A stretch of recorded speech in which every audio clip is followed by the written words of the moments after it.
I'm Andy Scobie and I'm the Project Officer for the Cairngorms Rare Plants project, and we've been implementing a programme of focused conservation action for Twinflower in the Cairngorms National Park. Twinflower is a much cherished but threatened emblem of our native pinewoods in the Cairngorms National Park.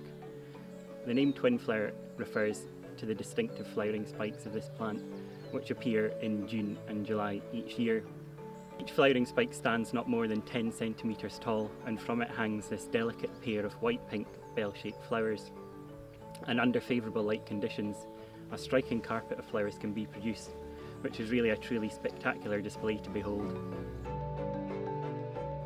The Cairngorms National Park is a stronghold for rare and endangered species, and our forests here are of national importance because we have such an extent of semi-natural Caledonian pine forest, the largest left anywhere in the country.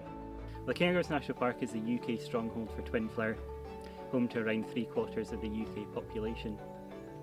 But even here this plant is actually quite scarce, and it's confined to small and isolated patches which are very few and far between.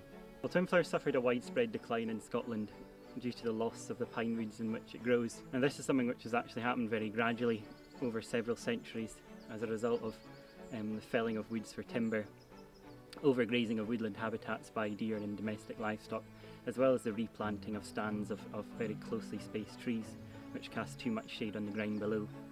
Many remaining populations of this plant set very little or no seed each year. Now this is a real concern for us as conservationists, as because without seed the plant has very limited potential to spread and recover into new areas of habitat, so it finds itself a bit stuck in the situation it's in.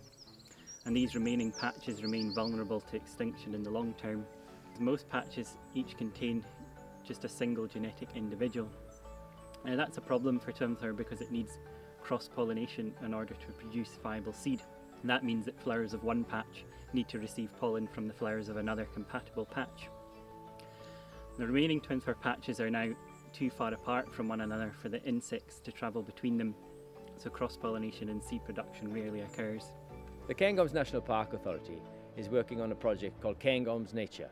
And Cairngorms Nature is all about bringing together a wide range of people with an interest in wildlife or those working in it together to work towards a shared vision.